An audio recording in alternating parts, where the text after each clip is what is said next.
Stupid son of a bitch. Knocked itself cold.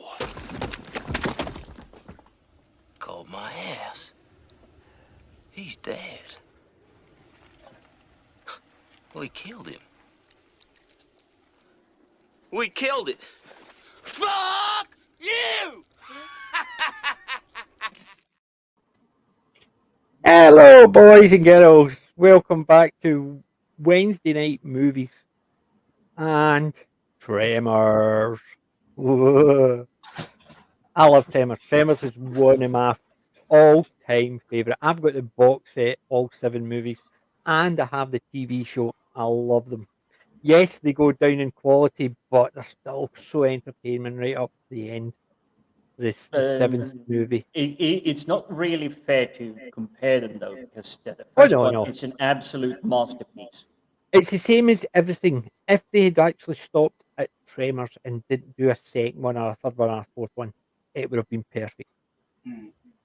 If you take that and actually say, well, the other ones, you can take them or leave them, that's the perfect part of it. Because if you love the first one, the second one doesn't ruin it, the third one doesn't ruin it, the fourth one doesn't ruin it. You just say, meh. You either like them or hate them, but it doesn't take from the first one. It's the same as the Matrix movie. I like the first Matrix movie. The other ones I thought were all pants. So Yeah, the you're first not one's you're the not only one wrong I on really that one. watch. The first one's the only one I watch. The other ones I don't care enough about.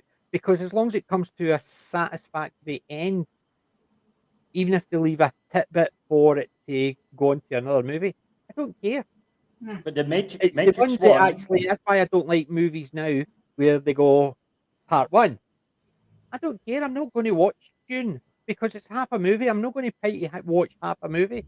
Maybe when it all comes out and I buy the DVD and it's the whole movie, I might sit and watch it. But I'm not yeah, going to not actually not full price cinema theater tickets yes to watch for a half a part movie. one.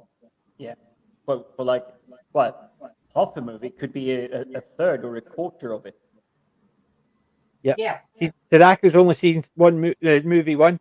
Perfect. That's all all we're you talking need. about today. Hey, But when I win. But that's all we're talking about today is just the first movie because that is the pinnacle, the high point of it. And it's just fun. It's a fun. I love it. I love the way it starts. I love the silliness. Even some of the long parts that you're sitting there thinking they could have cut that down a wee bit just to tighten it up. It doesn't matter if it actually lasted there is no need a for wee bit. that. I'd say, and the But that's what I'm greatest saying. thing You about can the see script it for writing that. from this time is you feel that these people that you get introduced to are family, that they know each other, that they have spent a lot of time there, except for the seismologist. Yeah. But even she feels like she belongs there. Yeah. Yeah, I agree. There's a lot of things like that nowadays. You remember movies as masterpieces, but as soon as other movies come into it, it sort of takes it away from the original. So, whereas I don't think Tremors actually got hurt by I don't having think such a Tremors is massive different franchise. because Tremors was a B movie. It was never meant to be out there as a high end movie. People were going to the cinema and seeing this high end money thrown at it. It was a B movie. It was a good, goddamn good B movie. It was But definitely top tier for being a B yeah, movie. yeah. But it's one of those ones like the Evil Dead, the Ash Williams, the Evil Dead movie. The first one was a bunch of guys got together to make it. They didn't expect it to be as big as it's since become. However, it was done on a budget by people who enjoyed making it. And I think Tremors comes across like that. Fred Ward, Kevin Bacon, they just look as if they're having fun. Yeah, I mean, even a bit at the beginning, where Stampede! the two of them are stamping, and he's going around with and it's a case of you can just see the stupid grin in his face as he's bouncing up in the car. And you can just imagine somebody saying, right, this is what I want you to do. Do something to wake him up and jump. And he's just seen it, he smiles and a big grin on his face as he's jumping up and down just to actually do that. And to me, that shows how much fun it can be. And I must admit, from the very beginning of it, I love this movie. As I said, even parts where it sort of goes on a wee touch, maybe a wee bit, it just drags it in a wee bit. Like, for instance, when they're doing the driving, you literally see them driving, and they're just basically you're saying they could have actually cut that down to make it a slightly tighter. It wouldn't have made any difference because cutting a 10 seconds with them driving up that road and 2 seconds driving up that road and 10, that's 15, 20 seconds taken out of a driving montage. It's quite a long one, but it Disney actually, you don't feel as if they're driving. You know what I mean? It just basically, even though it's slightly longer than it probably needs to be, it's not overly boring because there's something silly happening. Even if it's a case of they're looking up at the pictures of the perfect girl and stuff like that, or else they're making a silly joke about something, or the way he's just holding the gun and just clicking it. The type of thing you would do in a car if you had a gun and you're driving in the car, you would just click and just check to see the bullets. But it's just wee silly things, and it is actually, to me, it sets the whole scene of the movie. And it's even though it's slow, and they could tighten up if they needed to, which I think some of the times when they've actually put it on the TV, when they've had to find their bits for their adverts, they've cut these bits out just so they could have it still having the same runtime with the adverts in the middle. I disagree a little bit there because the pacing of the film is really good. Yeah, it has a little bit of intro, but you quickly get introduced to the mystery really, really fast. But you also get to know the characters a little bit, and the actions they take in between, I actually feel it's going really fast. It's my personal preference, but I feel it goes really fast from, hey, we actually getting out of the town. We said no to free beer. We're escaping this hellhole. We don't want to be here. And then trouble starts building. Yeah. And it's a really, really creative way of keeping it in there because now you have the gimmick, the joke that these guys is like, oh, I'm handed with this town. They pack up and they try to go away. And on the way out, the lady just goes like, oh, I need your help. I got a 6-pack of beer or something, whatever it is in the cooler. And it's immediately cut from that. And you see the truck just driving away and they go, it's like, I can't believe we said no to free beer.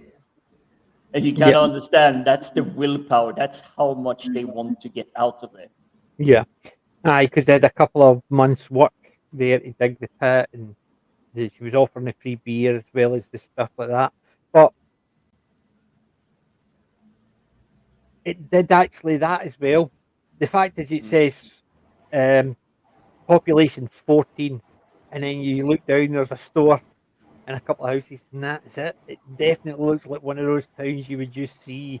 You see where in earth would you see a town where there's literally 3 or 4 houses and a store? Can you imagine anywhere except in America that would be some, maybe Australia because of the outback, or Canada because they're a bit wide open. You would never have something like that in Scotland, England. You would have small villages, maybe 10 or 15 houses, but you wouldn't have a big store, and 2 or 3 houses. No. The store was bigger than the houses all put together, but it looks of it. Where did they get so if you see the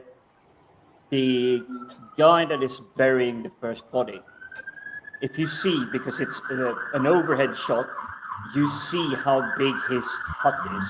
Aye. Big? Who's getting arrested? Me. No, but you see how big it is. It's basically a bed, a stove, and maybe I actually think the outhouse is literally just next to it. Uh-huh. There's not even any room for a shower in that. It's basically just a shed. And as Sadako says, it's very much a lad movie, and you can see there's one point it does it, and I'll show you the point it does.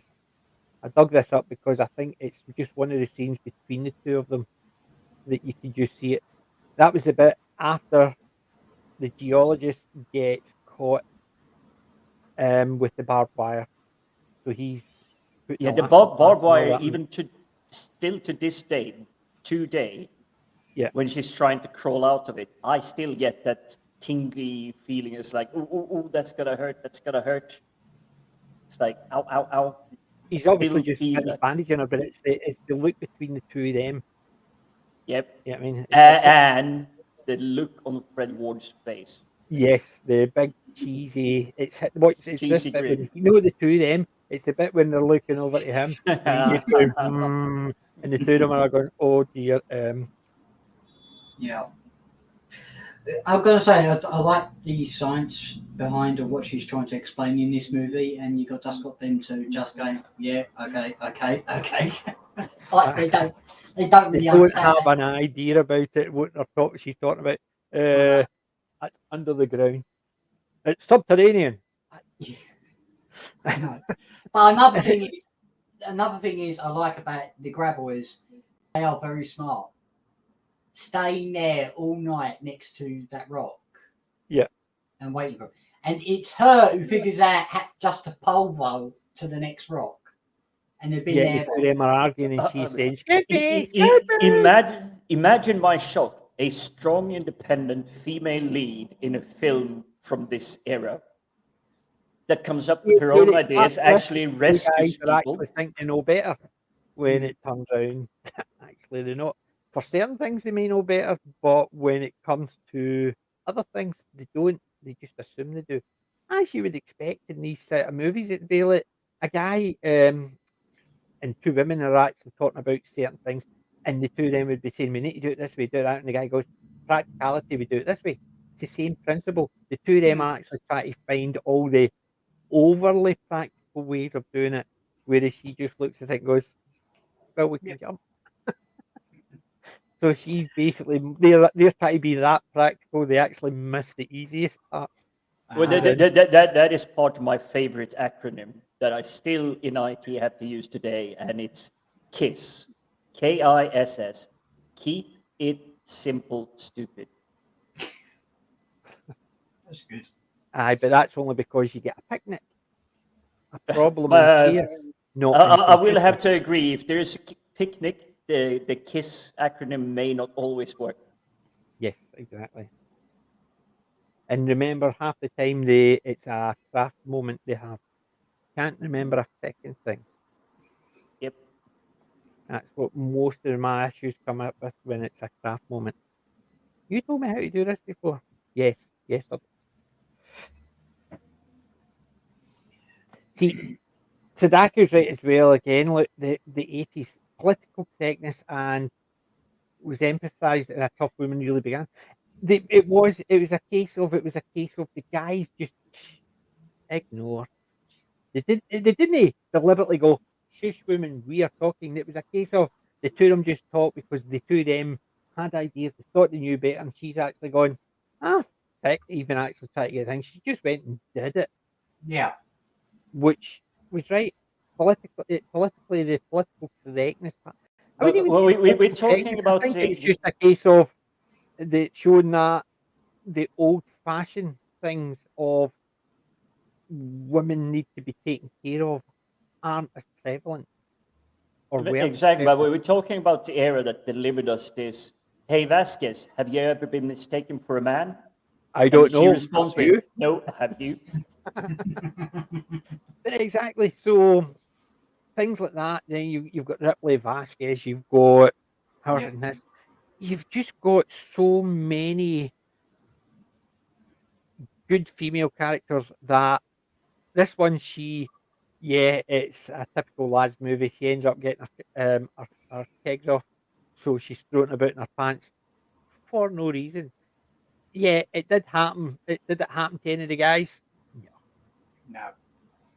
But I just love the process where through the movie, them two are still working it out how to defeat them. Yeah.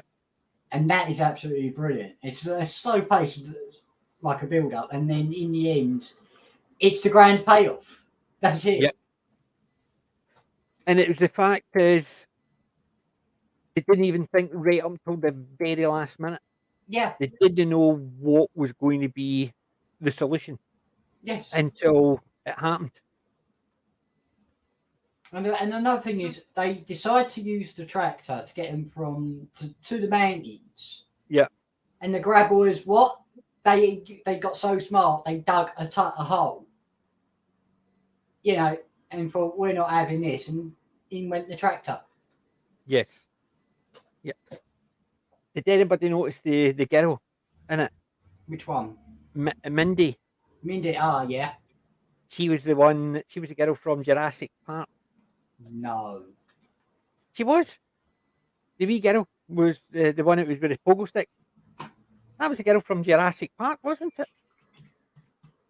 Let's check. Ariana Richards played Mindy, not Mandy. And I'm sure she was in Jurassic Park. She was. So Tremors was not her first movie. Yeah. She was in a couple of episodes of she was in an episode of the Golden Girls, Into the Hands, Sister Sam. Then she was in, so it was TV shows, Prancers. Yeah. Then she got Tremors, and it was still a while before she got Jurassic Park, 1993. So Tremors was 1990, and 1990 she became Lex in Jurassic Park. What a great way, to go from one monster movie, do a couple of movies in between, and then you're working with dinosaurs. Yeah. That's brilliant. But I mean, so it's because I noticed that at the time when I first saw Jurassic Park, I thought that's a girl with a pogo stick from, and it's one of those things you notice, but you don't really think about until you're rewatching something and think, that's definitely her for Jurassic Park. So you're going the opposite way, and it just shows how fast she's grown up from from those two movies. Yeah, so it's a 3-year difference. So, and it definitely does. But I think it's just a case of even all the wee side characters. Yeah, like Melvin. Oh yeah.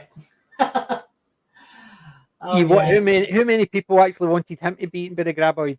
I know. I'm trying to keep count of how many times Fred Bull kept telling us, I'm going to go and kick your ass if you don't pack it in. Because the fact is, he's going, and they're going off and good cooking. Then they go out and he's up there, and they go, oops. And it is, but to me, it would have actually been, I suppose, the boy that cried wolf. If it was, he was screaming and screaming, they ignored him to the point where he went, and he got eaten, rather than the guy, and they get the tire pulled through. I would have preferred that to be Melvin, because I think it would have been a nicer way for the boy that cried wolf. He cried wolf he's when he needed help. Boy cried they ignored wolf. him and It's essentially a boy cried wolf story, though. Because he's messing about, he's not taking it seriously. And whoops, suddenly he's in trouble. And I do like the little detail when he gets chased up the lamppost. You actually see that his jeans have been ripped and he has a bloody knee. He's just climbed up there. Yeah. It's these tiny details that are just so perfect in this film. They really paid attention to all of it. I've got to mention, I do love the animatronics they did for the graboids. Oh God, the animatronics were absolutely amazing. I know. You look at it, the one that comes out of the ground, they basically had to dig a big pit just so that could plough through, and so it's only literally that bit you see, and then they did the bit where it actually comes up and it ploughs under and back under the ground, which is almost a Jim Henson shot. It was just practical effects. It was the Tale of Boba Fett with two guys underneath type effects, and it was just so well done. I must admit. I also I've got to admit, you got to hand it to Michael Gross and Reba McEntire. Yeah. Right. That scene where they're in their bunker and they're shooting the shit at that graboid that's come through. Yep. But just Michael glorious. Gross is fantastic. Michael Gross is in all 7 Yeah. movies I know. and in the TV show. And spoilers, there's not going to be an 8th movie. There's not going to be an 8th Tremors movie because Michael Gross bites the big one and it's Tremors 7. You don't say. I did look at the IMDb for Fred Ward, and I think they may have done a little bit of a faux pas because his last name in the first film is Bass, but he was tagged for the TV show as Bassett, not Bass. I don't know why they would have done that, but I think it's typical. Somebody didn't actually watch the first movie and they've just actually transferred that across because Val and Earl were just 2 funny characters put together. Yeah. And I think they could have actually done anything with the Val and Earl character, put them in any situation, and they would have been funny. Take them out of They Tremors have and really, really put great them chemistry. in Jurassic Park. Take them out of Tremors and put them in Wolverines. Take them out of Tremors and put them in a Rambo movie. You know what I mean? It's just don't, because they're so fun characters. Just seeing them try to deal with the things around them. Put them on you put them on the Orca with, you know what I mean, with Brody or Quint, and basically see how the two of them handle hunting sharks. You could just imagine the fun that would be as a movie, just because the two of them, Kevin Bacon and Fred Ward, just worked so well together. It actually worked.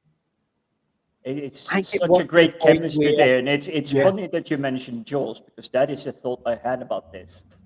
It is, they don't reveal the graboids too early. Yes. Oh, sorry, I'm getting arrested again.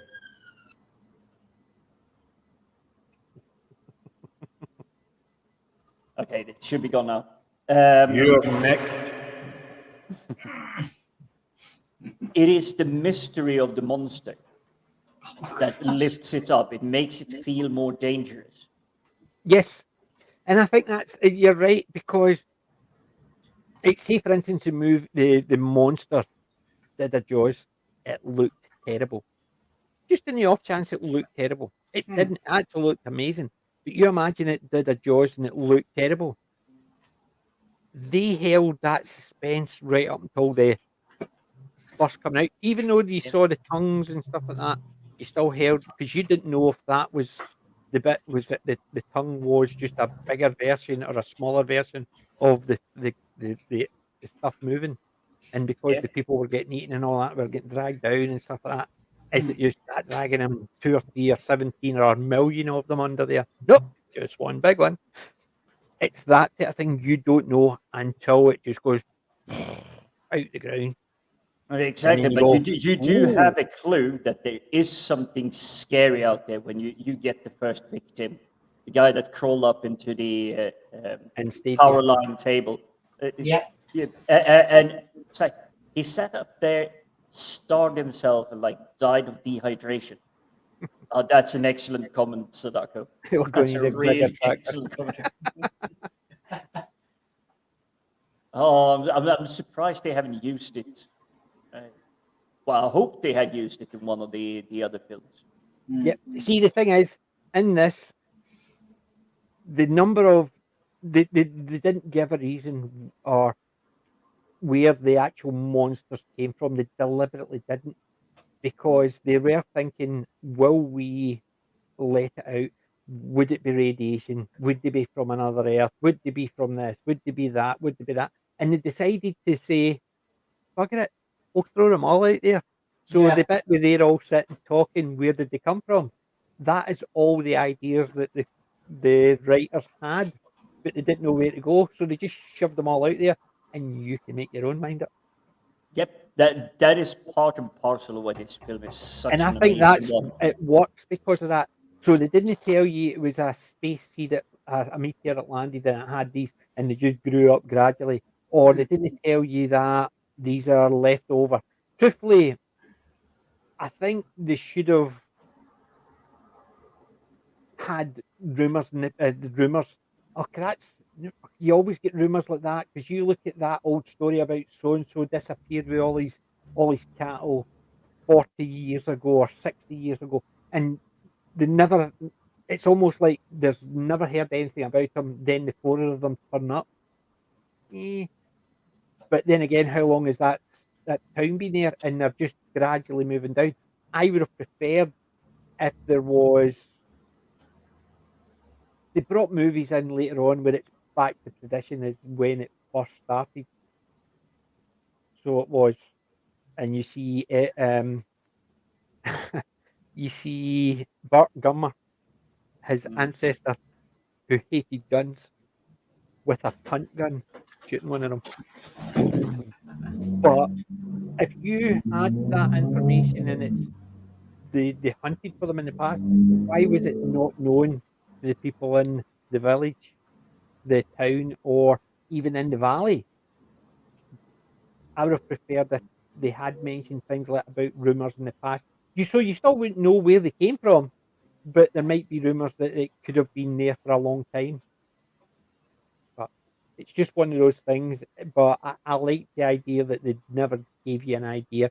I think the fact is they basically just threw out the ideas. This is what we were thinking, and they had all the characters say, "Oh, no, and it's up to you. But yeah, I like it because it adds more to the mystery about them, which is really great. And it's like you can make up your own mind. Where did it come from? How did they develop? How did they manage to stay undetected? Grand Moff is right as well, because you had the graboids, and then you had the ones on the two leg with it. Arse blasters. No, that was the third one. That's the ones that he's talking about. The second ones were the ones that could walk. The two legs. Three came out of one graboid. So, but what did they call them? Was it stompers or chompers or something like that? Then the third evolution of them is when they became ass blasters, and the ones that were a bit much. Yes, I think the ass blasters were a wee bit. They went to the point and goes, let's make it stupid.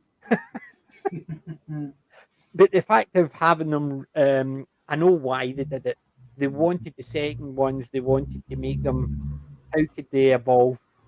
Well, they don't evolve. This is the graboid is basically they have 3 kids, and the kids basically eat their way out of their parent when they're ready, and then they turn into ass blasters after they've eaten so much that they basically. That's how they move to a new area to basically replicate, and it's all to do with that. So you couldn't have. And if that was the case, then why were there 4 of them in the valley but nowhere else on Earth? Obviously, later on you find other ones in Earth, but Earth's such a big place that you could have got away with these things, and that's the problem. But yes, the ass blasters were a wee bit silly. And hi, Grandma. All I've got to say is that I do love how you got mountains to the west, the north, and the south, or something, and you got the cliff, and there's like no way out of that area. Yeah, that's why they were in that valley. Yeah, but there was a way out of the area that was the road. But it got blocked off. It got blocked off, but they were already at the road. It sounded as if they were coming into the valley. Yeah, because remember it was so 3 ways around them was the mountains. So what was keeping them in the valley? Because there had to be something that kept them in the valley. But it was one of those things as well. And Bert and what was her name? Heather. Bert and Heather. Where they hinted at the Cold War and the nuclear related, but that was the same idea. It was mentioned as in, the Russians made them, the government made them, they're from outer space, they were nuclear tested. I would say that that team is more legacy. It's like, Cold War is over, but they are the last ones. Of like, no, we don't believe you. We're still gonna just like move out into the middle of nowhere and prep up. And they were preppers. And one of them was called Stumpy because they ripped the tongue off one in the final graboid. But I like it in later ones. There is one that is sterile, old Blanco, the white one, and that is the mainstay for the TV show and a couple of the other movies later on, where it's a protected species, so they can't kill it, but they can kill everything else round about it. The one smart enough to TNT back at them, yep. It's just the fact is they gave them that, yeah. How did they manage to survive so long? Well, they're smart. They're not just eating machines, because eating machines are easily a trap. Yeah, I mean, you look at exactly, and that is what I like about the way the story progresses, because you had your classic thing. Take Alien, Sigourney Weaver. Yeah. And they have to slowly figure out, what is this? What do we need to do? How do we solve this? How do we kill it? How do we do that? But at the same time, so not in Aliens, but here in Tremors, as our heroes progress in one line of the story, you also see the graboids evolve and becoming smarter. They realize that they're being attacked back. There is danger, so they had to become smarter hunters. They had to figure out how to get their prey, because at the end of the day, they're just eaters.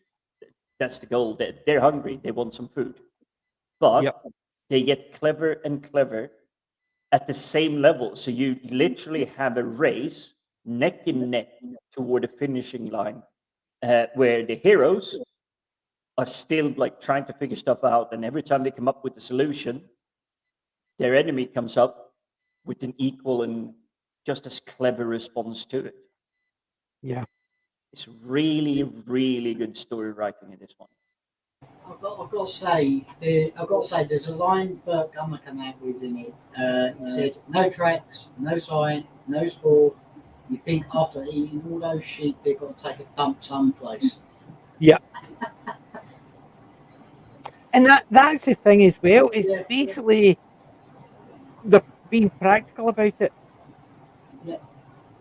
And I must admit, I like that about it. I'm just actually checking something. Do you know Tremors 5 was in 2015? And Really, Tremors 6 was A Cold Day in Hell was a video. And there was a short, the franchise recap. But in effect, the Tremors Shrieker Island, the last one was 2020.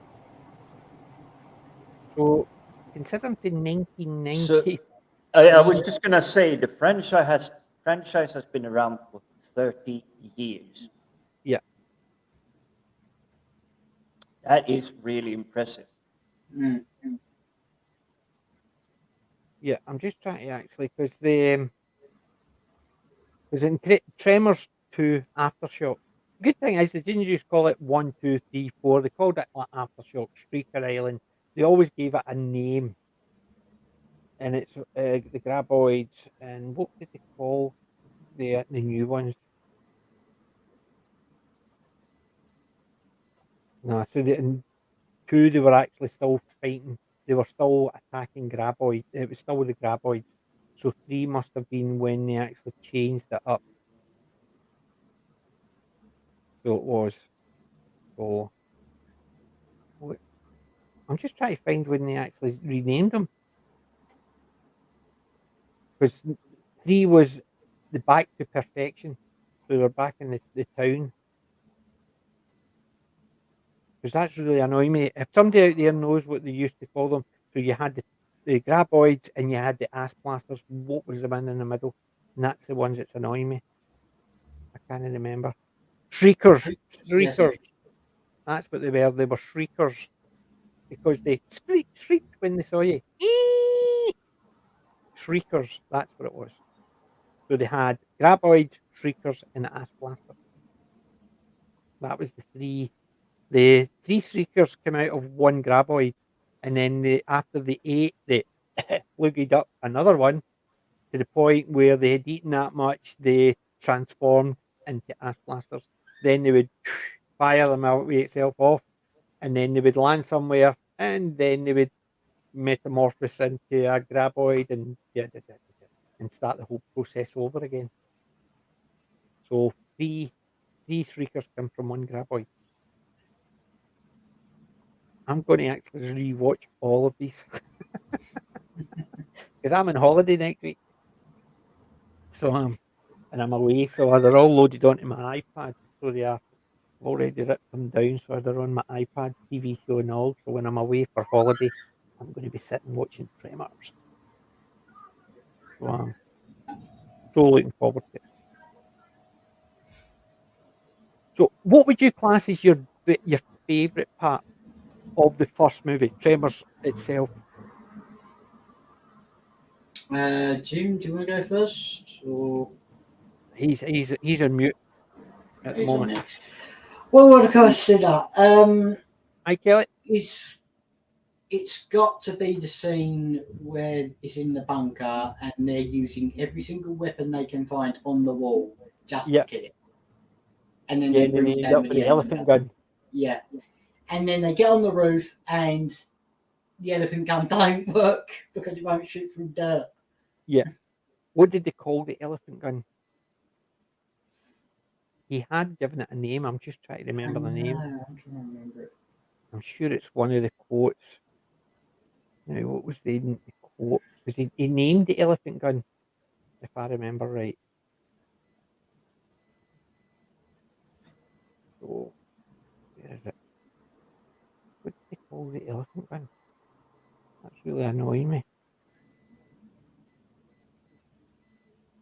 Because I need to find one of the quotes. Because the quote, it had the quote for the when they actually named it. Right, 1990 Tremors. And it must be under one of the quotes. Right, let's see. So there's some of the quotes. Damn it, listen to me. I'm older and wiser. Well, you're half right. Right, so... Right, so he basically, Burt goes on about 5 years, thousands of gallons of gas, air filtration, water filtration, Geiger counter, bomb shelter, underground, goddamn monster. Yeah, you get all prepped and all for that, and no. You broke into the wrong goddamn rec room, didn't you? But the greatest thing is, after that, he had it mounted on the wall. Yeah. That's season in episode in movie 2. That's how it starts because there's no header. Yeah. Right. There's no header, and he's sitting there, and it pans round. He's sort of sad and all that, and it pans round, and there's the graboid. Yeah. mounted in his wall. I've got to admit, PJ and Jim, would you have something like that size mounted on the wall? Yes. I've been looking for a graboid like that, just a small one. Yeah. Just so I can have it mounted on my wall, but I can't find it. You can get them, but you have to build them yourself. So they're 3D printed. You have to build them and paint them. And I can't. So yeah, it's a bit sad because I was actually going to suggest that there is a software called Pepakuru, and people print out like patterns, and all you need is printing paper. So you print out the patterns, and then all you need is basically normal paper glue. And you can build some really amazing stuff with it. And there is a lot of stuff they have in the library. So you can have wolf's head and deer heads and all stuff like that. And it's up to you because they give you it as a vector file. So you can scale it any size you want to. If you want a tiny little one, you can have a tiny little one. If you want a real life size one, you can have that. You assemble it and then you paint it with just basically watercolors. See, I want one to mount on my wall, just a small one. It doesn't only be about that size of my head will be enough. That if the graboid got through it or just went chopped me in half, no problem. I want a graboid for my wall. So I do. Size of the plate, one of those plates would be ideal. A wee graboid. Yep. I just try to find the name of his gun. I'm sure he called it something like Elspeth or something. Yeah. Yeah, I recall it, but I don't think I saw it because I got the Amazon version, and there are definitely a few scenes that are cut out, or some Yeah. stuff that I remember I saw in earlier versions that are not included, and I can't remember what they are, but overall, I can't recall this being a very Right. offensive film. Right. Give me 2 seconds. I'm going to mute you two. Grab a minute while I just check something out. Okay. So, what would you say your favourite scene is, Jim? Well, I'm glad you actually took the bunker scene because I actually have my favorite, and it's the pole vaulting thing. Ah, yes. Because the music, the tandem, when you see the three of them at the same time just going whoop, Yep. whoop, it's just gorgeously made, and you still have the danger, and again, you have the fact that the monster is getting smarter. That's It's true. like, my food is trying to get away from me. What are they doing? How do I get to them? And again, you have comedy, you have the action, you have the danger, all of it. It's just baked into like one long shot of them trying to get to the truck and get out of there. Yeah. That's absolutely my favorite scene. Well, the thing is about this movie, it really predates CGI, doesn't it? It does, but in a different fashion. It actually shows what you can do with animatronics, puppeteering, just practical effects, and playing a story that works with the environment that you set the scene in. Because I rewatched it today, and I noticed so many tiny details. It's like, this is actually a film that you should watch if you're lying with details. And then you should watch it again and realizing that, hey, I didn't notice that, or that, even though it was like half a heartbeat on the screen, it was a tiny visual detail adding to the part of the story that something happened. Like I said, when the kid gets chased up the lamppost, the fact that his jeans are ripped and you can see his knee is bleeding, it's there for half a second, then it's gone. But you get the gist that he was really close to actually getting grabbed by one of these. What about that guy who went on the tyre? Yeah. Just got pulled through. Yeah. Yeah. I'm sure he called his gun Annabelle, but I can't. There's so much shooting. I don't know if he just shouts to Heather about the elephant gun or he calls it. I'm sure he called it. I'm sure there's one where he looks at it and goes Annabelle, then he smashes it. But because there's so much shooting, you can't really make out what he says. I'm sure he called his gun But the Annabelle. thing is, it is an elephant gun, and he's holding it. And this is for our American friends. The way he's holding the gun is under his armpit. If he fired it, there's nothing stopping it. It would literally have flown out of his hand and just back to the wall. So you can tell that it's not really like a real gun. It's just something that goes boom. Well, And in all fairness, fairness, there's no point saying to our American friends, they've got a gun culture more than we have at the moment.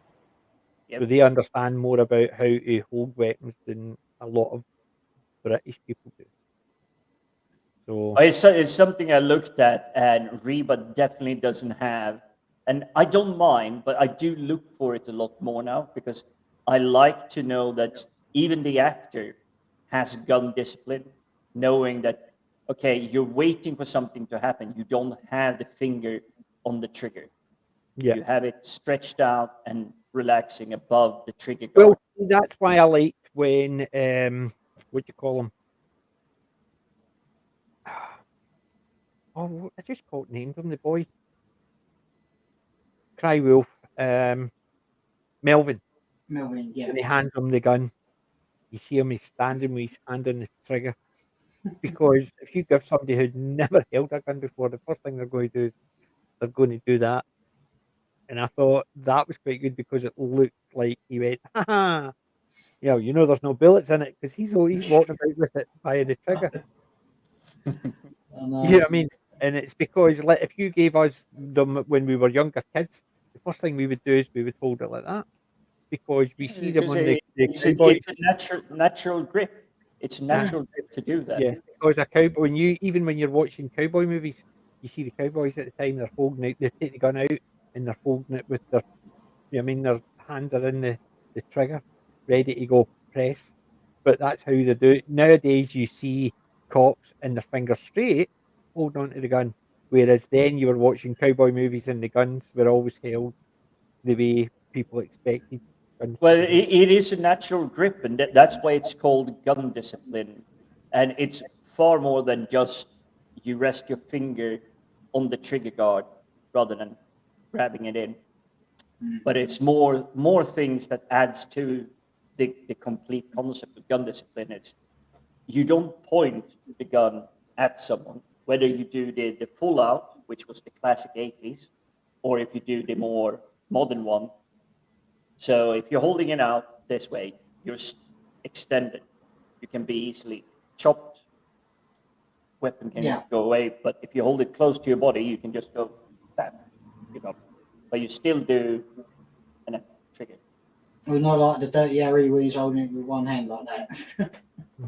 Well, a Magnum 3, it was a Magnum 357 or whatever it was called, wasn't it? It was a 44 Magnum. Those guns are really heavy. So you holding it out for about a minute and your arms is just going to start. Well, you saw in Cactus Jack, Lightning Jack. Yeah.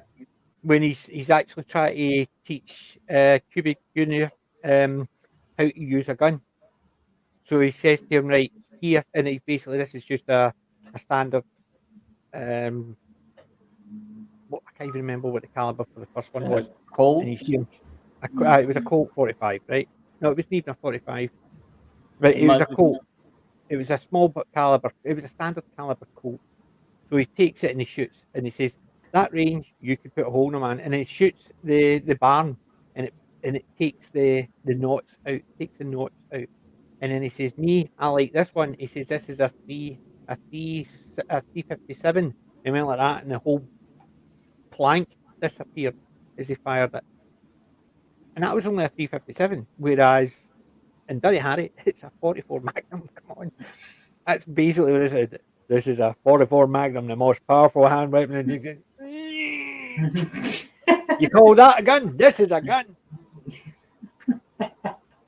It actually reminds me of the scene. I'm not sure if it's in Lock, Stock, and Two Smoking Barrels or Snatch. It's Lock, Stock. And says, mine says Edgar, you go down the side, yours says replica. You knew what you were going. I've got 2 copies of that. I've got the original, and I've actually got the special edition copy. I've got 2 copies because one's the director's cut and one's the. I just like that scene where he doesn't flinch one bit. You see the barman duck, and he just gone, and then he just sits down and just looks at him. No, I like the bit when he's actually Vinnie Jones, the 2 guys come in and just go. Then he turns to the guy and goes, "Click, you lucky bastard." He doesn't actually beat him. And that's right. I'll give you the difference between that scene and an American movie, right? He goes bang, bang, bang, bang, bang, click. What's they going to do in an American movie? Bang, they're going to belt him with it. But he just in American films, you don't run out of bullets. Do you know what I mean? But in an American movie, if it got to the point where he clicked it and it was a run out of bullets, you would see them belt him with a gun. Because that one is because it was a silly, it was a serious, but it was still a comedy, a dark comedy. When he goes click and just goes, "You lucky bastard," and walks away. He was just about to kill him, but because he ran out of bullets, he just left him and says, "You're lucky." And really, that's how nuts that guy is. He just basically went, click, "Oh, you lucky bastard, that you lucky," and I walked away. You're thinking, Mm. Going back to the Tremors movie, Yes. the shootout in the bunker. If you pause that for a minute, you're spotting every single gun on that wall. Yes. That was the bit where you see them, they Yeah. start off ring me, and then they turn round, and Yeah. all the guns are on the wall. And that's the bit I was looking at to see if I could work out. I think I recognized a few of them, and I think they actually go slowly upgrading. So they begin with the usual single do. action shots and everything, and then they go to what's it called? It's not M1 Abrams. No, it's not a Garland. You're thinking a Garland. A Garland, yeah. Mm. It is kind of like slow build up to the stronger. Yeah. Yeah. And also there is mention that he had a cannon. Here we go. I've turned the sound down, so there's no sound in this because it's all bang, bang, crash, bang, bang, bang, bang. So there's the two there. One, she looks as if she's got a Garland. Basically, it's just a bolt action gun, and his as well is basically bolt action. Why it just comes through the wall like that? And that's when they think they're gone and they shout, "Oh my god!" But even look at that facial expression. This is actually actors. That's what I'm saying. You hear the "Oh my god!" and then you hear the gunshots. And you think for this scene they've only got like 2 guns, right? Right.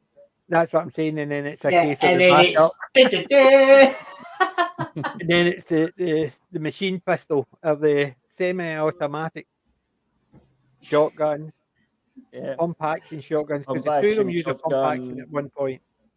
They must have had right fun doing this scene. Yes. This is where I did find a goof. He's standing on his knees. You can see it there. She asked for a clip.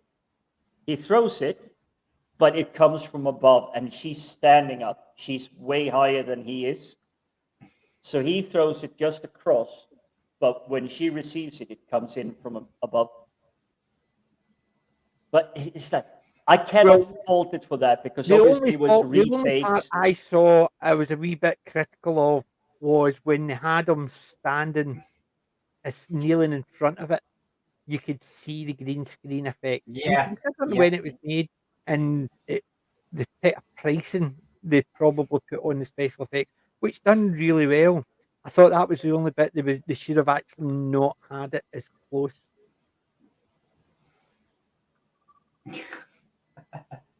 That is there it is, like you see how much power it is in the shot, but he's holding it underneath his armpit. He's not blocking the recoil at all. And that's the bit where it actually comes in and says,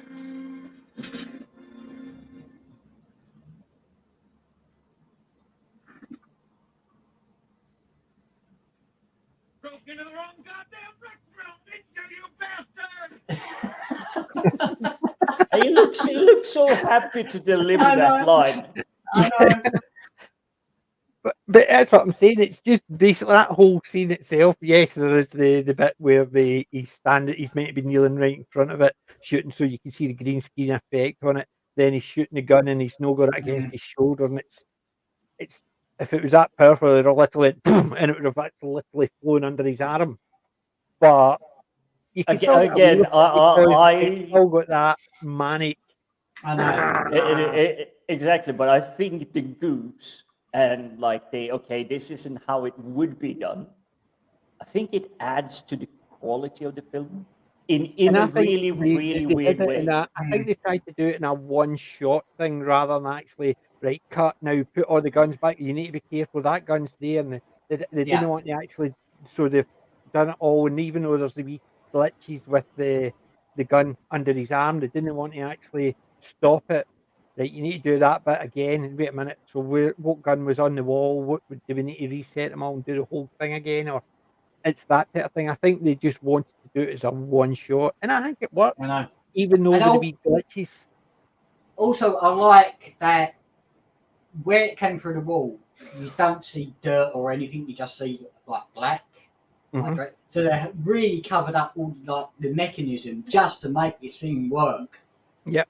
And the way even at that, you still saw the dirt flying through it anyway. Yeah, I know. Yeah, because you've got blokes with buckets of sand. Exactly through. But I've got to say that the way it was moving and all this that, it worked better than Jaws itself. Yes, it did. But the good thing is because they didn't try and make the full size one. Yeah. You imagine they would have done Jabba the Hutt.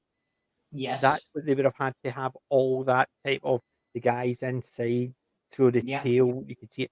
So they didn't do that. They only did the head shot. The rest of it, all the other ones where you saw the body shot and stuff like that was smaller figures that they did stop motion and stuff like that. Also, the squibs coming that were put inside it, and like all the blood shooting out and everything. That was brilliant. Mm-hmm. Oh, it was definitely so well done. It is. There is on the DVD box set. There is basically not so much a making of it, just talking to the special effects animations, how they wanted to do it and what they initially had intended to do, and how they ended up saying, because they originally wanted to make a full size graboid, so they did. Then they realised practicality, there was no way, apart from the skin part when they were actually digging the dead one out, which was easy. You could just actually have that, and that's the bit. That's the one you see it gets at the end. It's the same body that they had buried. There's the one that they had all split open, so it was easily done that part. But they were wanting to make a full size one because it would have come out, but they didn't. So what they did was they only did the bit where it just under half of it came out. Yeah, and that I think worked a hell of a lot in its favour. Otherwise, you would have gone down the route of Jabba the Hutt, where you'd have had to say, right, swish its tail. Right, you need 4 people in to just make its tail swish properly and stuff like that. And I just got to say, on a budget of 10 million, they really made it believable. Oh, they definitely did. They really made it believable. But it was just so well done. You can't knock them for how they actually built the stuff. Yeah. So I must admit that I think that's why it's one of my favourites. Just for the simple fact is it looks fun. It looked as if everybody was having fun. Even Walter was it Walter Wong? Oh, the guy who played Victor Wong. Victor Wong. Yeah. Yeah. Because he was actually great in it as well, because he didn't have a great part, I must admit. But the part he did have, he seemed to actually have fun playing it.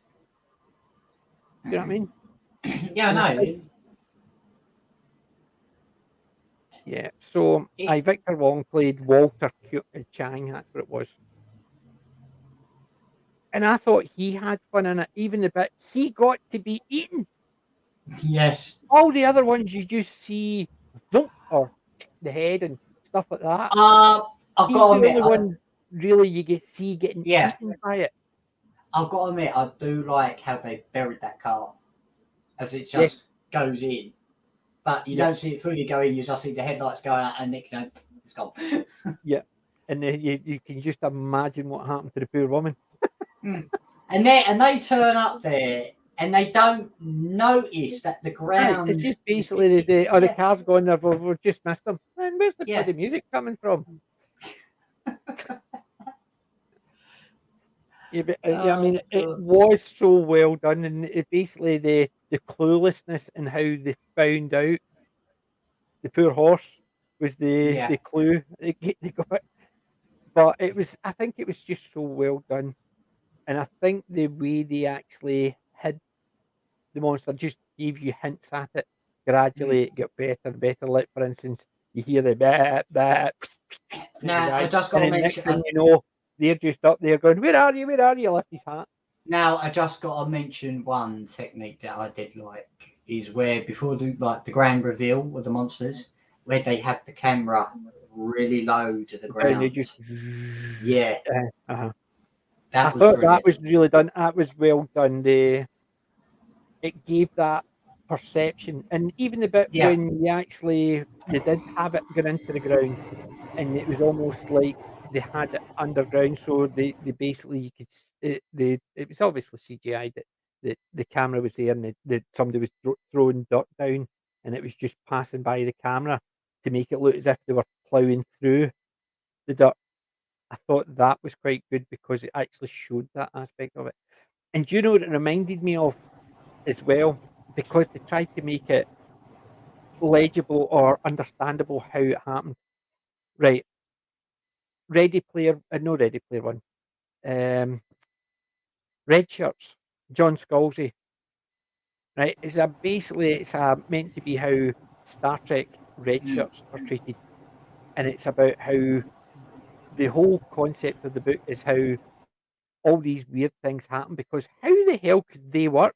And it's because somebody in our day is writing a TV show and they're living it out. It's affected their reality, right? Yep. So, like for instance, there's ice sharks, and they're going, "How the hell can sharks swim through ice? It doesn't make sense." And it's stuff like that Yeah. because TV writers go, "Right, he's going to there's big worms and they burrow through the ground. Right, what happens when they come up against rock? Oh, they burrow through it. That's not how it works." Mm. But the good thing is they've said, well, as long as it's soft dirt, they can burrow through it quite quickly. No But problem. you're absolutely on the spot there, because this is something, I think it was Critical Drinker, and I know he did a review of this one, but it is the consistency of, shall we say, magic. And I Yes. think even Shadiversity did one of these. It's like the soft magic, the hard magic. It is, if there is soft sand, soft dirt, they can move around lightning fast as a human can run, maybe even faster. But solid rock, concrete drainage walls, whatever that's supposed to be when they kill the first one. I mean, you see the bottom of it is just covered in sand, so I'm not really sure why they have a massive drainage pipe going through there, other than convenience of the first kill, so to speak. But It's meant to be, it looked like some type of viaduct for funneling water. Exactly. But It it adds to the story. They discovered 10-inch thick concrete wall. They can't get through it. Yeah. Yeah, and they did more with less. And It's so back, you but need it's to, if back to if the you like kiss. Star Trek, Red Shirts is good. If you do not like swearing, Red Shirts is not so good. I think, like a lot of writers now, they put the swear words in to attract a more adult audience because they don't want it to be classed as kids.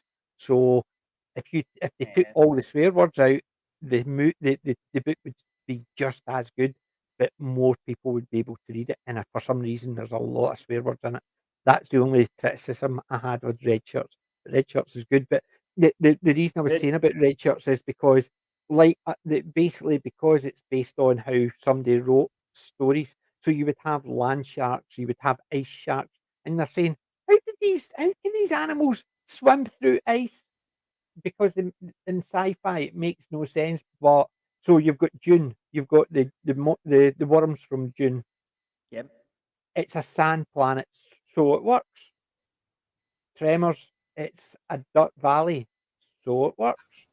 Well, I played the And that's strategy the thing. game of Dune from back in 1990s or something, and you had to put concrete slabs down so you could expand your base. Yes, in exactly. I remember playing that. So you had to So put the worms concrete so the worms couldn't come up. And if you didn't build them quick enough, as you were building it, the thing would come up and go and eat it. So you had to actually build it. You couldn't actually move your bit over there and build it. You had to actually attach it to what you were building and attach it so build out the way. And then you had your wee dune buggies going out, collecting the sand, the spice and coming back in. I remember that game. Yes, I which is used to play it as brilliant one. well. It was a fun game. Yeah, I remember playing that one. But yeah, it was one of those ones you had to put the slabs down as you were building your base, but you couldn't actually sneak over and build a base. Well, you could, You but there was a could, chance that but something came up and went, don't. yep, don't. Because Like if you're you gone. managed to build it, you were fine. Then you could build thingy rather than having to go pump, pump, pump, pump, pump, pump, pump just to get there. You could send something out and try and build it, and if it worked, then you've got a base to build from. If it didn't, you spent all that stuff, and this worm just come up and went plonk. But it's the same idea in this. It's the fact is they actually sat down and says, right, how can we have an animal like a shark underground instead of underwater? Because in effect, this is Jaws on land. It's Jaws in the desert. It's Jaws But on land. I will give one major distinction. Jaws managed to cause mass panic. People feared swimming and going out to the Yes. beaches and everything. I don't recall any story of someone hiking across a steppe or like a desert, like tumbleweed land or anything, and just going, there might be a sandworm here or something. Right. However, there would be two, I would say two caveats to that. One, can you see that would you have said Jaws was made as an A movie for mass appeal, whereas Tremors is more of a B movie because it's more niche horror sci-fi. Whereas you've got Jaws, you've got sharks, you've got water, but it was made with big stars. Oh, And that's out a there. really difficult challenge. I think Jaws was written for the intention of big public, a lot of people to go and see it, whereas Tremors was not. It was more digging into the scary monster area.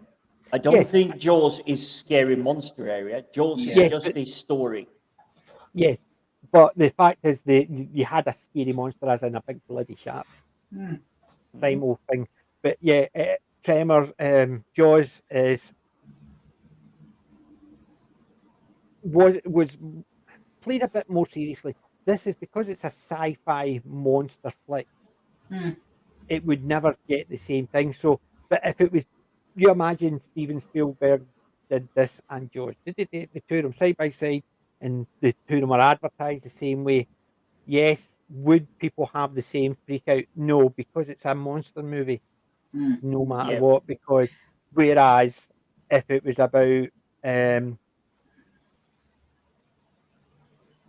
trying to think, scorpions or spiders, just spiders in the desert, and they were just and killing people and biting them. Yeah, you can imagine people actually out hiking going, oh, there's a bush there, I need to avoid that. Because spiders are more, yes, something that's dangerous out and about. That's where there's the difference. It's a land monster, it's a land shark, as it were. But that's all I'm saying It is falls down that, a little bit also to, okay, these worms are really unknown. It is like there is nothing like it out there. yes, Whereas a shark, everybody on the planet knows what the shark is. yes, And no, sharks have really been, what's it called, badly treated. They are not they've had a bad PR press. bad PR, yes. But a sandworm, people just go in and say, really? But that's Pick it what I'm up, saying. put So it on the even if hook the and go two fishing. movies were released with a similar budget, with a similar level of stars and the similar type of money put at it, advertised the same way, people would not have the same effect because sharks, if you're in the water, they see sharks as a possibility. Even around Britain, people are going, "Oh, shark! You kidding? Sharks come to British waters and go, fucking hell, it's cold. I'm going home." You know what I mean? It's that type of thing. So, I see the Facebook comments and the Twitter comments and Instagram comments every time it is like, oh, there's a shark that swam up the Thames. And people goes, oh, I'm not going to go into the water. And it's like, really? There's like, well, I don't know the numbers, but it's like 60 people dying from just the chemical releases, swimming at the end of They're, Thames they're where it more goes likely to into die from Yeah, rat feces and urine in the water through poison from that than you are from a shark attack. Even if you're I know. swimming actually in the Caribbean round about a lot of sharks. I'll tell you something. I've noticed that whales have been going up the Thames recently because the water's getting cleaner and cleaner now.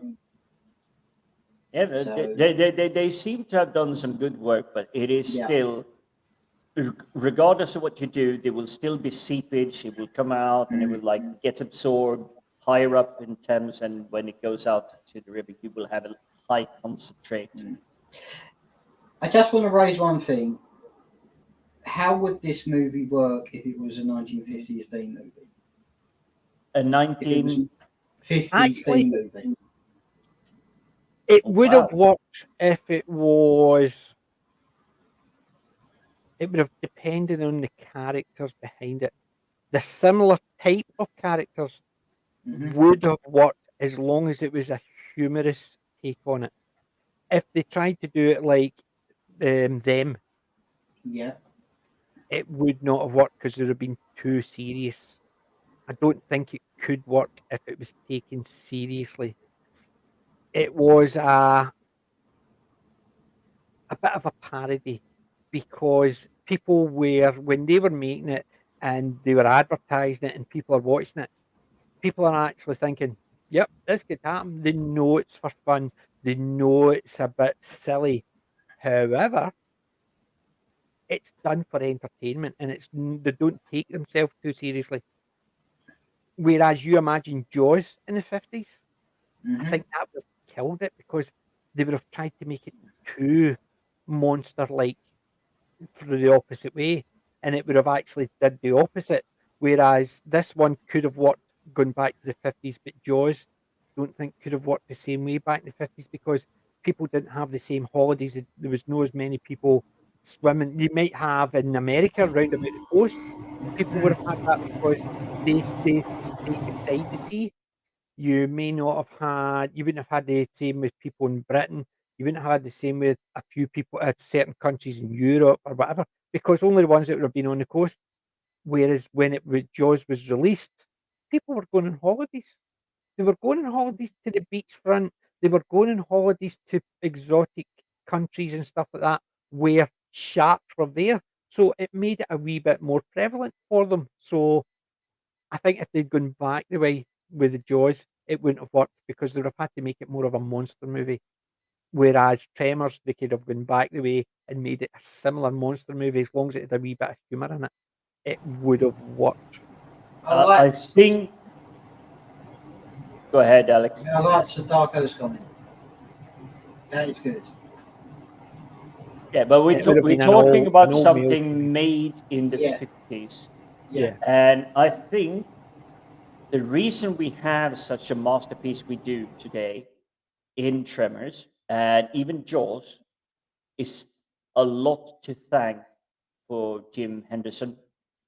Yes. Puppeteering, animatronics, the ability to build and create lifelike puppets. And Sadako, the female lead would have done a lot more screaming, yes, but you look at them, one of the boffins was the female. It was the doctor and his daughter, who was also a doctor, who were the two boffins. So they could have still had the geologist as the boffin, the daughter. So it could have still worked in that respect. But I think you're right with the way they would have actually, it would have been portrayed a bit more. I think they're just done at the right time, and it was just done so well. We had a lot of movies that you wouldn't class as A movies. B, some of them even C's and D's monster movies out there. A lot of them are fun, even though they're not what you would class as the top tier. But I think this, yes, I'm willing to say it's more of a B movie than an A movie. However, it stacks up as well against any of the big A monster movies than any out there. Well, I'm not gonna have to agree on you there because we have Bruce Campbell. Oh, Bruce Campbell's the of master of the B-movies. P's. Yes, Yes, your films is inverted here. but I think Hollywood has actually forgotten this. They used to allow a lot of indies to come in, try to create something, minimal budget, just people passionate with a camera and the ability to bring people together and just, hey, it's not the greatest script in the world, but it looks like a fun story. Let's see if we can put it together. One of my favorites, if I want to watch really dirt cheap B movies, is trauma films. Because trauma films, so trauma, Troma, they used to produce a lot of absolute, like, you could tell this is a group of college kids getting together, and someone that maybe knows a little bit about makeup, someone knows a little bit about how to like prepare fake props so that when you smack a handle across someone's neck, it's like it will break and they will never get hurt. It's like these cheesy, cheap tricks, but they put together so many stuff. One of the films I recall is Toxic Avenger, which is it's amazing makeup to make Toxic Avenger, but the rest of it is basically 1970s, 1980s college frat houses and whatnot, where you have like a back garden pool and you have girls willing to run around in bikinis, and they're getting paid like $5 a day to just do this because they literally have no budget whatsoever. And it's but they make amazingly good, entertaining films, literally on a shoestring budget. Yeah. I'm saying nothing to the quotes. Well, now we know why you watch trauma films. Sadako, I have a special background. I will find you, and I will delete you. Just making sure it's safe for YouTube. I was going to say to about trauma films is that it gave birth to James Gunn's career. Yeah. Because without trauma films, we wouldn't have him directing Guardians of the Galaxy. Well, it is the fact that trauma films brought in something that we've been talking about in this film. The actors do look like they have a lot of fun. Yeah. Even though they're paying peanuts to do stuff, it looks like they're there for having fun, not getting paid. This is something they did on a Saturday afternoon. I would need to actually check out what movies the trauma comes under the trauma banner. See if I've got any of them. I don't know. You'll be surprised because they churned out a lot of very low budget. I would probably put it down to maybe even a C grade, but it's made with heart and of the era. So it sounds like the type of maybe Galactica comes from. Galactica. Yes, you're getting into the right mind frame. That's the type of movies it sounds like, where they were never actually scared to actually just throw in a couple of bits of movies, just to actually, because they were aimed at guys. They were obviously looking for the horny teens and stuff like that to come and watch them. If I recall it correctly, I think the trauma anytime you films saw the hero, he was always the chiseled, good-looking guy with the shirt off and his ripped, because they wanted the female audience as well. The trauma films definitely tried to play that angle, but I think, I lost the name now. It is around the Porky's era, but they were not, as Sadako was hinting on. If I'm going to be completely honest, I don't recall that many nudie scenes in the trauma films. Yes, cute girls in bikinis. Yeah. I recall that, but I don't recall anything. Boobies out. Can I just say something? They do have some great titles. Because I just posted one in the private chat. Killer Conrad. Oh, that reminds me, and I'll ask you this, and I'll let you guys discuss. You go out as a stiffy. Here's another one. They did Cannonball the Musical by Trey Parker and Matt Stone. Oh dear. This is where I was going, because the same individuals named. That was the one that will actually point you to the right bits. Romeo and Juliet. So Sadako, you're telling me you're a trauma connoisseur here, because you immediately know exactly which film to go for? There you go. What type of bees gives you milk? Boobies.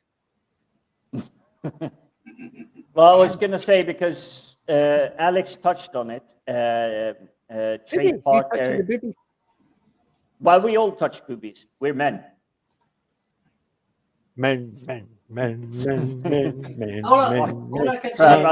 did that. I wanted to angle it in there. Trey Parker and Matt Smith did 2 films that really was just laughing my head off. It wasn't like the best films ever, but one of them is Captain Orgasmo, which is definitely trauma fields. And then they had basketball. So they have their own version of basketball, but it is basketball combined with baseball. Aye, basketball. I've seen that one. Yeah, basketball. It is. I've got it somewhere. Fun. I think I've got basketball somewhere. And then but they are an homage. They are literally a nod back to films like Trauma, Bruce Campbell, all these people doing that. Basketball, because I'm sure I have. I recognise the name. No, I see it. Don't see it. I'm literally going through all these at the moment. So I've got to ask, you do remember Canon Films, right? Define Canon Films. Off my head.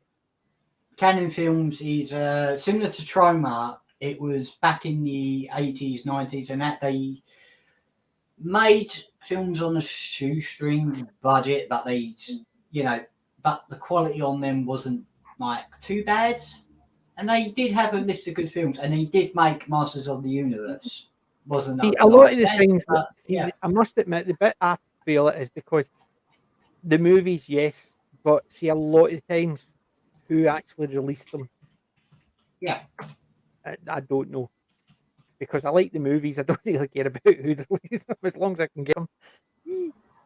Hold on, I'll just bring up. I'll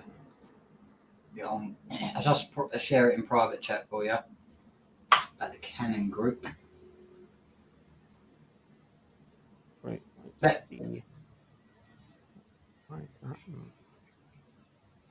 See, the one thing is about Tremors, would it be considered a Tremor film or a Canon film? That's the question.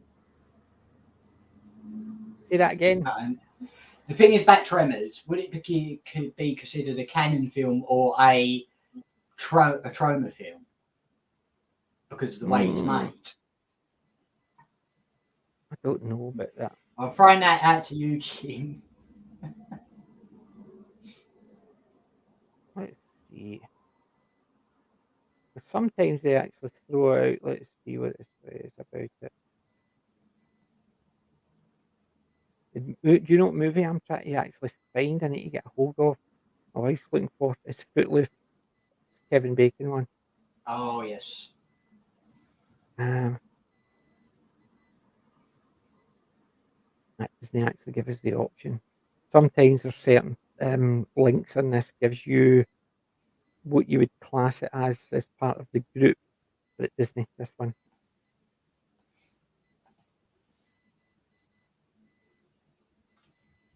So, but it's a weird one.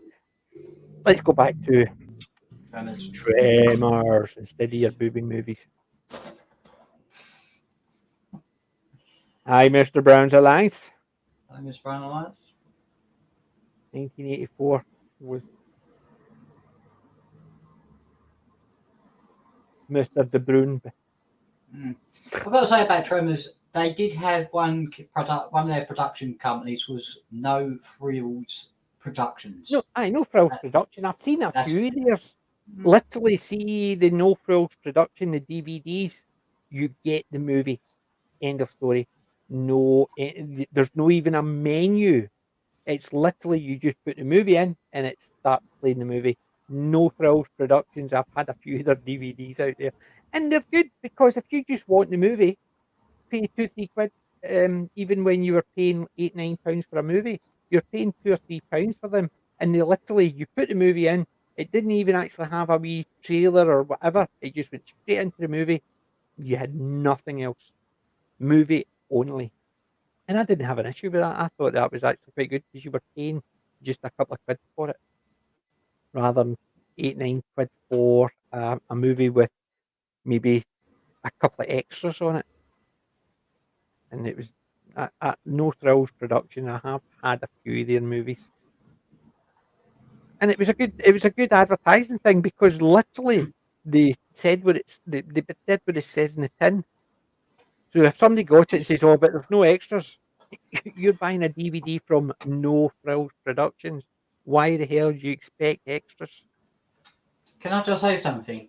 The writers of Tremors, Yeah, they done Batteries Not Included and Short Seen that. Circuit 1 and 2. yeah, So seen both of them. they knew how to make a good movie. Oh God, aye. They knew how to make a good movie. They did have a bummer, Wild Wild West, but we won't talk about that one. I didn't like Wild Wild West with Yeah, with Will Smith in it. I thought that was pants. yeah. I think the original Wild Wild West was better because it wasn't as. See the TV show that was along the lines of Wild Wild West. The more up to date one was Briscoe County Junior. It was a bit of sci-fi, but it was a cowboy, and it was just an action adventure comedy. But it had a bit of sci-fi in it, so it did. So it wasn't over the top. So like that Wild Wild West with that stupid giant spider, bug off, was not even entertaining. Shall we talk about Fred Ward a little bit? Yes. Fred Ward passed away last week, so Yeah. that's why we chose Tremors, because Fred was just such a great actor. I love some of the stuff he was in. You know what I mean? His earlier stuff especially, not so much his later stuff, because I've not really seen him in a lot of the stuff. So apart from things like he was in Tremors, he was in Miami Blues, he played wee parts like that. He was in He did Remo, whatever it was called. Remo Williams. Mulgrew. Yep. Is it Remo Williams or Remo Wilson? Remo Williams, The Intervention Begins. Yeah, because I've got a copy of that and I thought you'd watch it. He So did. He was also in the Invasion Earth. You know what I mean? The TV miniseries. Yeah. Yeah, I mean, He also did Escape from Alcatraz, The Right Stuff. He also did. He was in an episode of The Incredible Hulk back in the late 70s. Yep. I mean, he's definitely a face you recognize. Yeah. When you see it, and he brings charisma and character to whatever he did, whatever he turned up. He was working right up until 2018. Whereas he basically, the TV movie, he was meant to be playing Earl Bassett again. But he Not was only Earl Bass, which is his name in the first. It was 2018. He was rumored to be Earl Bassett in the TV movie Tremors. They were going to do a new one, redo it. Yeah, apparently Earl Bassett. But he was in 2015. He was in True Detectives. Yeah. Yeah, I mean, I didn't watch that, I must admit. But I've got that movie, Remo Williams. I've got that sitting in my watch list for tomorrow. So Oh, enjoy. I intend to. I heard about it. So you told me about it. So I decided to go and hunt for it, and I managed to get myself a copy. So it's on my watch list for tomorrow or Friday.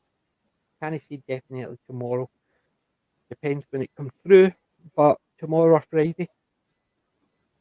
I got 2 more weeks of work, and then I'm off for almost the entirety of June. Well, I'm off as of Friday for 2 weeks. So next Wednesday and the Wednesday after, no Wednesday night movies. But the Saturdays, we're still on for the Saturdays. Let's talk geeky. We are still on for the Saturdays. It's just the 2 Wednesdays. I'll be away. So remember to like, share, subscribe. Yes. So you can catch up on the Saturday ones. Share and subscribe. I was told to keep on telling people to subscribe. Well, we're getting really close to 200, aren't we? No, it keeps on going up and down and up and down. See, remember the last time we were at 133, 34, and it just kept fluctuating, and then it jumped up to 170, so we're at 176, 77, and it just keeps fluctuating. For the last 2 weeks, it's literally 176, 175, 176, 177, 175, 176, and it's literally just fluctuating like that. For some reason, it does that quite regularly. It will jump up a bit, and then it will fluctuate around that for about a couple of months. Then it will jump up a bit and then fluctuate again. So please like, share, and subscribe. We will be doing more. We don't know what we'll be doing in 3 weeks' time. Tonight movies. The guys will actually suggest something that we will look at. It might even be a series of movies we could actually look at, because we'll have 3 weeks to look into them. But remember, we're still here for Wednesday nights. Sorry, Saturday nights. Let's Talk Geeky. The Let's Talk Geeky is definitely where you should join in, because we go completely squirrel. I've got something sitting up there that I got from Asda. From the Asda Superstore. And as soon as I saw it, I thought, I'm getting it. I bought it on my birthday for myself as a birthday present to myself and me on my birthday. Oh, I'm actually intrigued now. You managed to find something in Asda. Yes. And I was so, wow, I'm buying that now. So I'll show it on Saturday. It is, let's put it this way, there ain't going to be a box opening for it, because it ain't coming out the box. It's staying in the box. But it's so cool. Can't wait to show everybody. See, I'm casting doubts here. You say there's something from Asda that you will never unbox. I'm having doubts. What could Asda? I mean, I know Asda actually do have some cool toys and gadgets and things for kids, and it's like Lego departments and all that. So I'm really curious. I will say that it really piques my interest. Yeah. Fun. So, ladies and gents, come back Saturday 4 and find out.